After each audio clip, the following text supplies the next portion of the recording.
I'm going to call the April 22nd meeting of the Murray City Council to order. Welcome to our guests.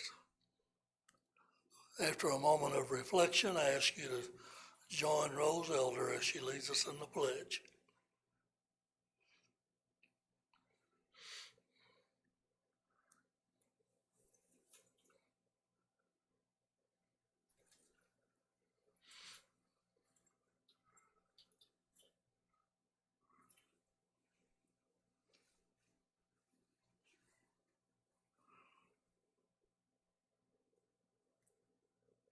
Please join me in the pledge.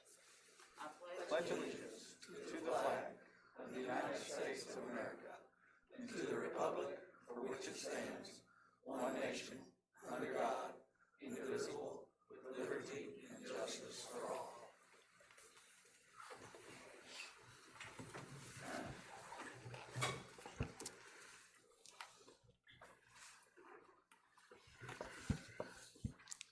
Thank you very much. We'll now consider the minutes of the April 8th meeting.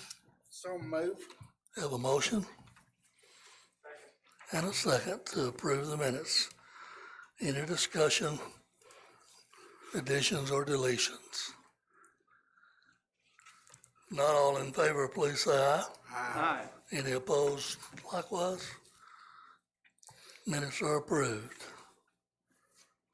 Mayor's report, I don't have much except to say, let's encourage everyone who hasn't had their shots to get their shots, because I understand that when we get to 2.5 million Kentuckians, most of the restrictions are going to be lifted, except meetings of over 1,000 people. So let's encourage those young folks who haven't had a shot yet, and anyone else.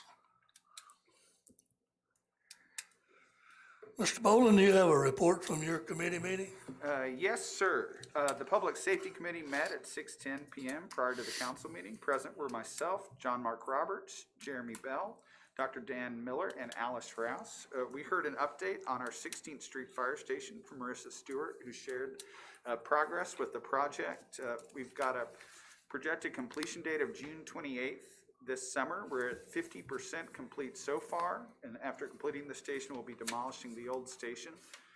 We heard discussion on the possibility of looking at some pricing to include the city's emblem on the station, and then also talked about a letter to that from the Ledger yesterday about the possibility of reforesting some of the area around the fire station in honor of maybe next year's Earth Day, maybe in partnership with our new tree board. And I think everyone was very encouraged about the project. If anyone has any questions for Marissa now, I'm sure she'd be happy to share. No questions? It's almost unheard of to have a project like that with almost zero change orders. And Really encouraged. we're excited that there was only one monetary change order. And the other change order had to do with the loss of work days that they had when you add up their weather days and their COVID days. There were 41 days that they missed work.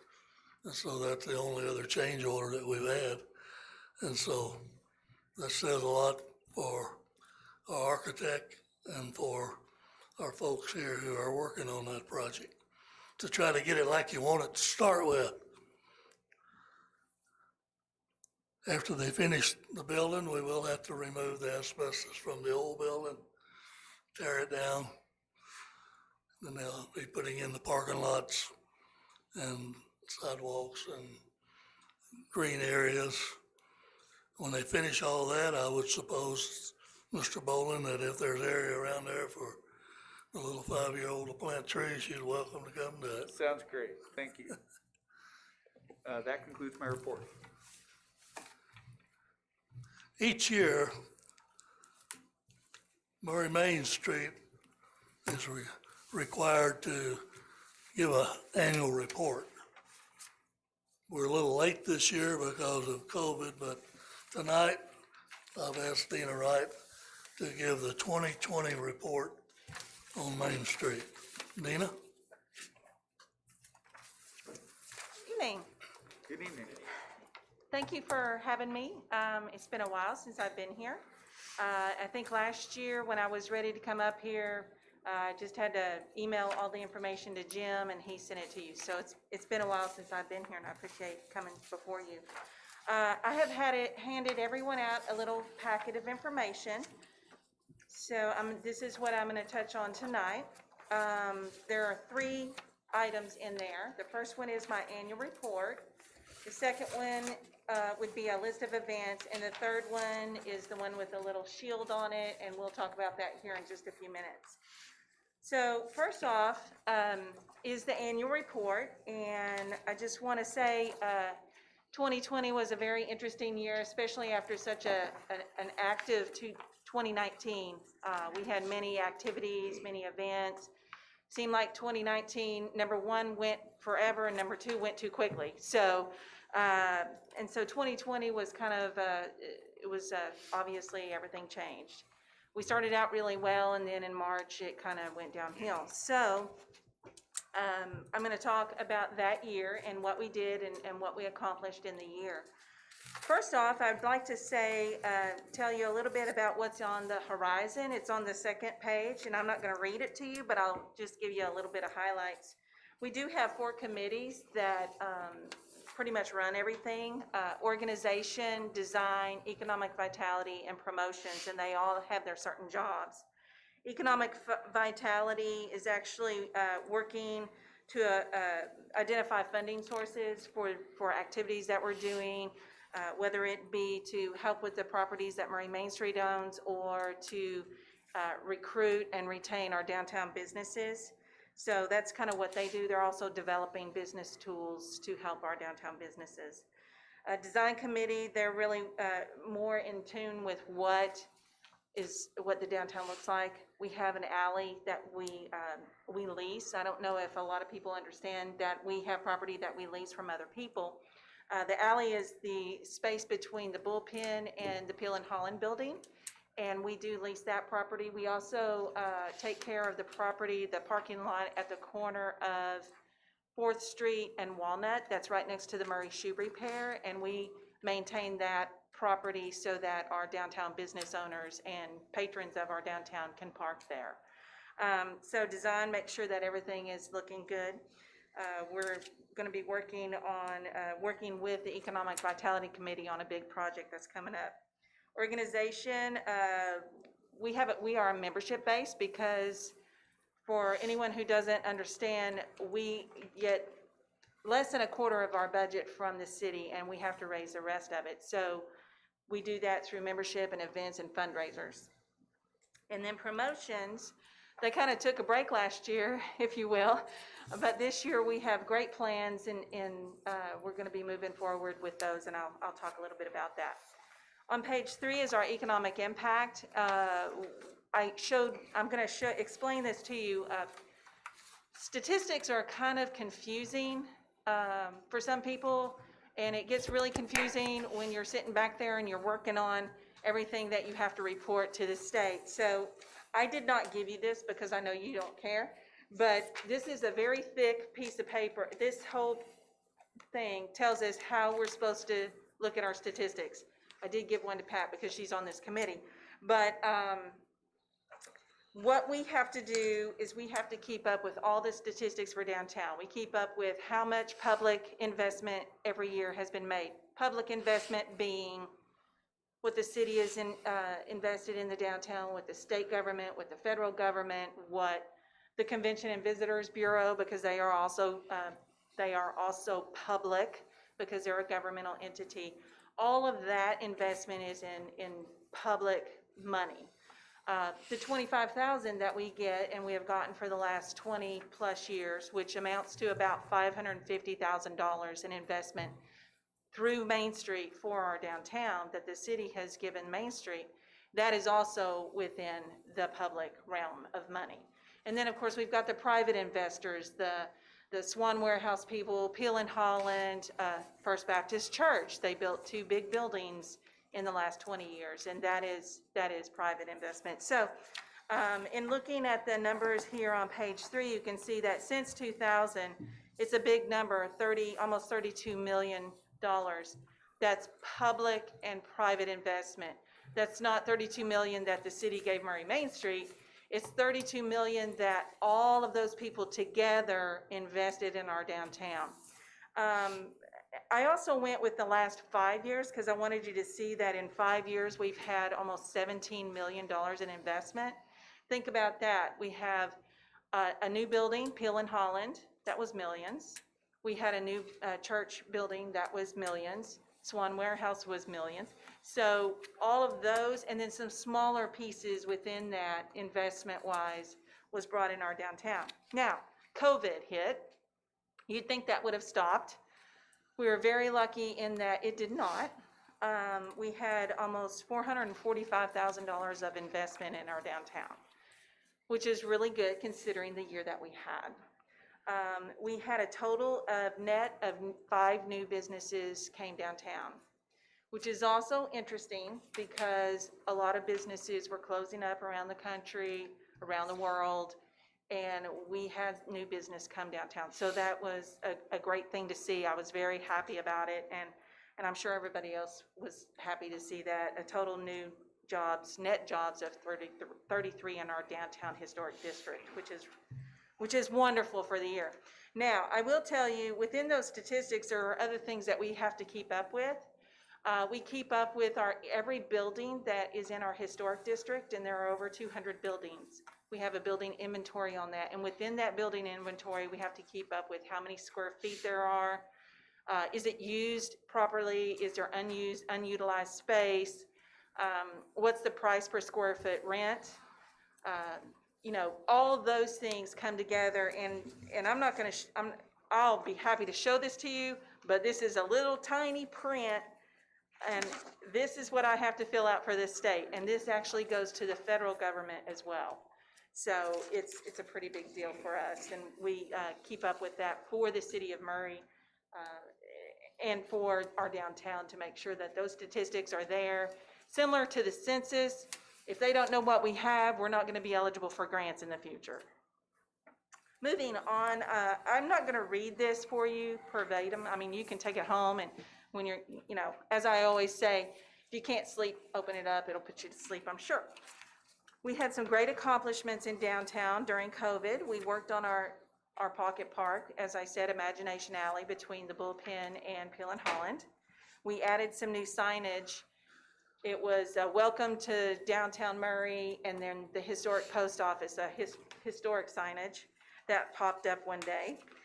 Farmers Market was a little different because we had to abide by all the COVID rules, and we had to block everyone off and, you know, make sure it was a one-way, just like at the grocery store. But it was outdoors, so we were very lucky to be able to continue that and have that for our patrons. We also had we had one grant program that we worked on for disaster relief. As soon as everyone started shutting down, we knew that we needed to help our downtown businesses. So we had the Downtown Incentive Grant Program. We decided we were going to fund that. We were going to get donations to help us fund that. But when COVID hit, we kind of took a 180. We changed our thought process, and we went for money from some local banks and some organizations to help us raise money to help our downtown businesses.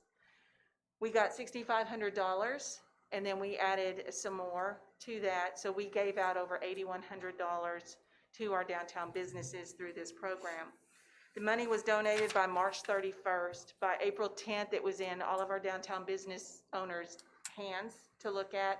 And by the 17th of April, we had checks to 16 businesses in downtown Murray to help them with rent assistance, utilities, whatever they needed help with. We did our best to help them out and kept them informed via email with regard to PPP and EIDL and all those opportunities for them to hopefully help move them forward out of this situation. As I stated before, we worked with communication and promotion of our downtown. We worked hard with the CVB. We created, I think she said this last time, You guys were here, we created the Meet Us on Main podcast. If you've heard it, if you've listened to it, it's pretty funny sometimes. We have a good time with it, but it was mostly to make sure that everyone knew what was going on in our community, keeping them updated with SBA and many other things. Events, we had to take a little bit of a turn on our events. We couldn't have the Easter egg hunt. That was just not going to happen. So we did selfies with Jelly Bean, sidewalk selfies with Jelly Bean. We did the same thing with Santa Claus, and then we went on a whirlwind tour with Santa Claus, and we drove around Murray, Kentucky, and Mr. Bell helped us out with that, driving Santa around. And then we had a few other things. We had our Wallace, at the Wallace building. Everybody remembers that as the Wallace Drugstore. We call it now the Wallace Lounge. There's nothing in it. We're renting it out for parties, so if you have a party, let me know. We've got rentals for you. But we fixed that up a little bit so we could start getting some income off of that and helping our community have a place to safely set up and have events or have meetings. And then we also had our annual meeting dinner, market to menu. It wasn't in person, we did a take-home. And it was very well received. We had over 70 meals that were purchased, created, and taken home to eat. So it was pretty awesome. And as far as the budget goes, yes, Murray Main Street was hit hard because, like I said, we have membership and we have events, and those events are fundraisers for us. We did, as you can see, fiscal year 2020 actual through November, we were at the negative 48,000. I will tell you that we did receive PPP, and we also had an EIDL loan. So that obviously helped us continue to move forward. And then on the back of it, you'll see some of our partners and our sponsors. Without these people, we could not move forward to help our downtown. They're very important to us, and we appreciate them very much. All right, so I'm going to move on to events. This pretty little thing. Actually, we did this a couple of years ago, and then last year I did it, and then last year I threw it in the trash. So we did it this year, and we're going to start up our business of the month again. We closed it down March last year. It's really most important for us to highlight our downtown businesses, so that is something we're going to bring back up. We're going to bring back Movies on the Square. We're only going to do one a month, however, because the first year we did it in 2019, I think I almost killed all my volunteers. The two back there. There are only a few of us out there putting up that big movie screen. And so we're doing one a month for 6 months. Our Farmers Market Kids Club is coming back. Our Farmers Market is going to be strong. They've already pre-registered to have their spots. And I think it's going to be really big and active this year. I think people are excited about it. They're ready to get back out there, and it's a very positive thing for downtown Murray. Free Play Friday is coming back. And just so you know, in November and December, I just kind of want to point this out because a lot of people don't know that me and my volunteers put up all the Christmas lights. So it takes us pretty much the whole month of November to get those lights put up. I do get assistance from Murray Electric, which I very much appreciate, and the City of Murray Street Department, who helps as well. But we have to wait. It takes us about a month to get the Christmas lights put up. It takes way less time to take them down, as you can imagine. So. And lastly, I have something that I want to bring forward to you. We worked on this in 2013, and then things kind of changed. Things got in the way. Things happened. We had a few disasters in downtown. You can just everything. We applied in 2013 for certified local government. The certified local government is a preservation partnership. We partner on the local level, and the state level, and the national level to bring together preservation and keep preservation at the forefront. Certified local government basically is a designation for cities many of which around us are already certified local governments. But this brings us an opportunity to apply for planning money. It's not a lot of planning money. It could be 15,000, it could be 20,000, but you know what? That's a lot of money these days when you're talking about planning. But you have to be a certified local government to get it. This is actually money that goes to our state government, our state historic preservation officer, or as we call him, the SHPO. It goes to the SHPO through the Preservation Act of 1966, and it is designated for certified local government, certified local governments only. Well, when we applied for it, we had a couple of mistakes in our ordinance, and it's just striking out 2 sections of 2 sentences. And then we also had to bring on board the Architectural Review Board, another historic preservationist, which we now have. We have 2. We have Mr. Dwayne Boland and we have Mr. David Pizzo. Those are the 2 people that we have on our board now that we didn't have at the time. So any of the things we needed to have altered to be eligible for this, we now have in place. So I'm hoping that you'll consider opening that ordinance up, making the corrections so that we can apply for this again. It's pretty important, I think, for our downtown and planning. The mayor did ask me what are the first few things that I would want to apply for when we're talking about planning. A couple of things come to mind. In Paducah, years ago, they had a gentleman come in and speak. His name's Jeff Speck. He is an internationally known planner. And he talks about simple ways, inexpensive ways to make your town, not necessarily downtown, but your town better or your city better. And he did go to Paducah and he did a great job there, and they are making changes. Not exactly how he said to do it, but they're still following what he suggested. And then also possibly looking at our zoning, our B3 zoning, and some of those things that affect our downtown area and our historic preservation, and maybe being able to do some upgrades on that. Anything to help our historic preservation, our downtown, our historic district is something that I think we could get out of this certified local government. Ms. Wright asked if we would consider applying for this certified local government program. I asked her to come and tell me about it, which she did, and I asked her to give you the highlights of it tonight. Now, open it up for questions. Thank you, Dina. You do a tremendous job. I appreciate you. Thank you. Dr. Dan? You know, when we have Wi-Fi on the square this summer for the farmer's market, Will we have Wi-Fi? I'm not going to be able to pay for it, but I'd sure like to have it. It's really expensive. well, we had it once, go ahead. Well, we had it one time, we had it once before. It helps the vendors at farmer's market, they need a Wi-Fi to use the Right. charge card device. I know that, I think it was last year, there was some Wi-Fi on the Court Square. It was, and I think Murray Electric and maybe the judge worked on this. It was old equipment, therefore it wasn't strong enough for everyone to be able to utilize it because it was older. Because I did talk to Murray Electric about it. I wrote a grant to try to get money for that, and then COVID hit, and then the AARP changed their whole focus and went COVID related instead of what I applied for, Wi-Fi.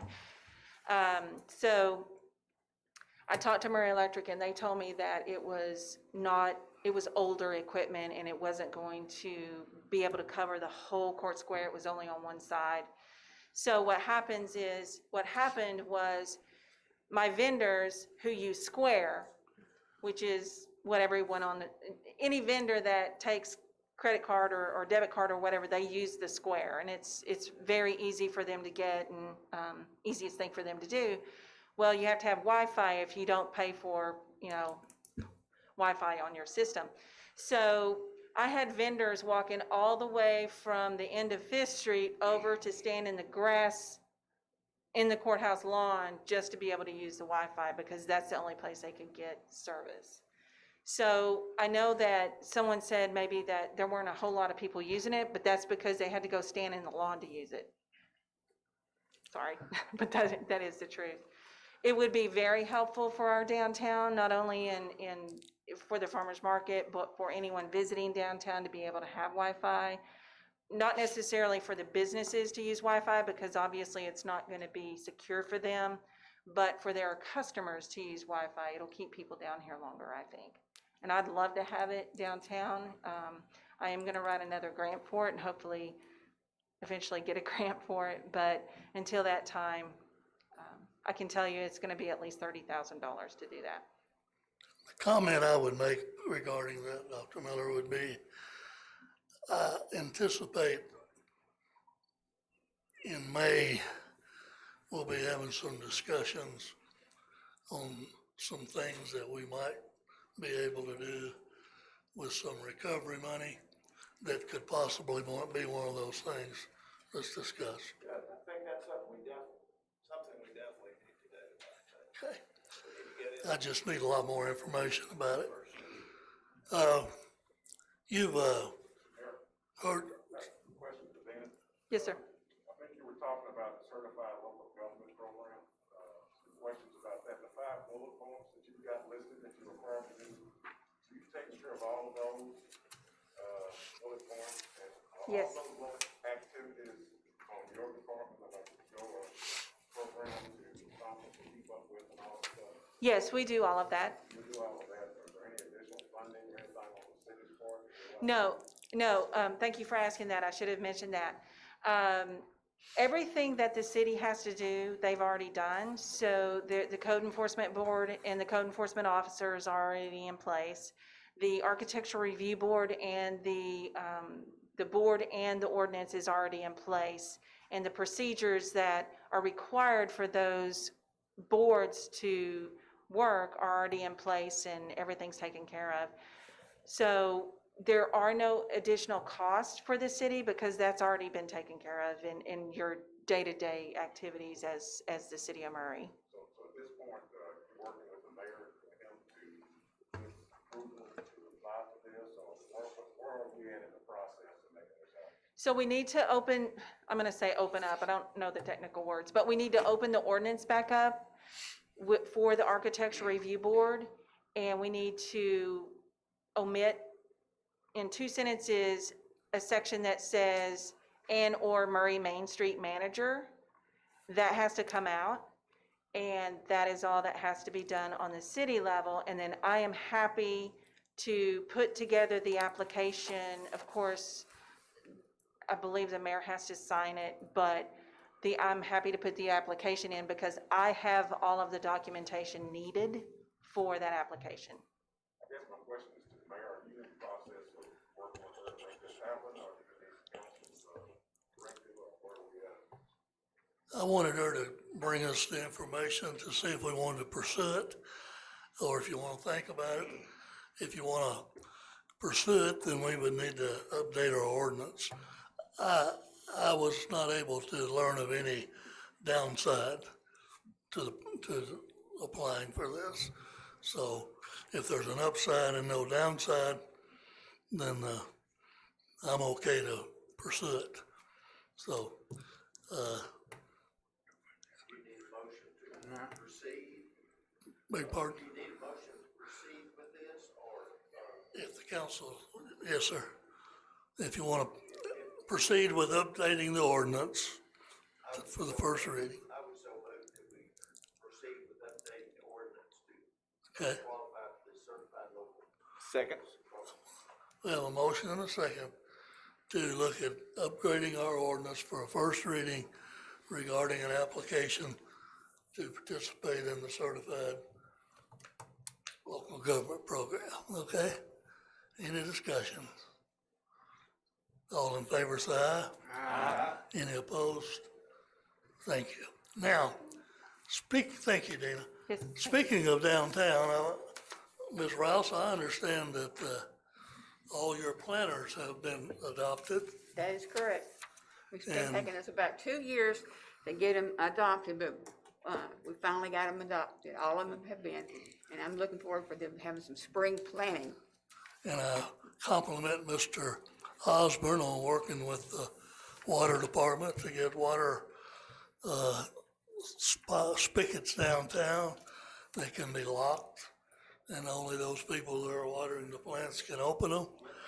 So I think all that together will help beautify downtown, so thank you all. And thank you, Ms. Wright.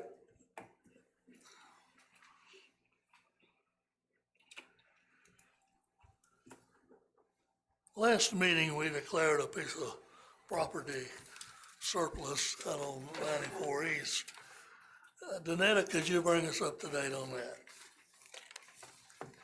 At the March 25th council meeting, the council passed a resolution to authorize the mayor to sell a piece of property out on 94 East, 1 acre tract across from McDougal Road. We've required that property with Water District 1 back in March of 1999. We opened bids on April the 20th. We received one bid from Swift Farms in the amount of $4,000. The city will have a permanent easement on that property for any utilities or communication equipment, wires, cable, with the location to be determined by the city. And the recommendation is to accept that bid from Swift Farms in an amount of $4,000. So move. You so moved to accept the bid? Yeah. All right, do I hear a second? Second. Okay. Thanks to Mr. Hopkins for making sure we crossed our Ts and dotted our Is on this. Do you have any comment on this, Mr. Hopkins? Okay. Mayor, is there buildings on this acre? I'm not familiar with the property. There's 1 acre where an old water tower used to sit on 94 East that's just growing up right now. Okay? And Mr. Swift bid on that, offered a bid of $4,000. Any other discussion? All in favor of accepting this bid, please say aye. Aye. Any opposed? The bid is accepted.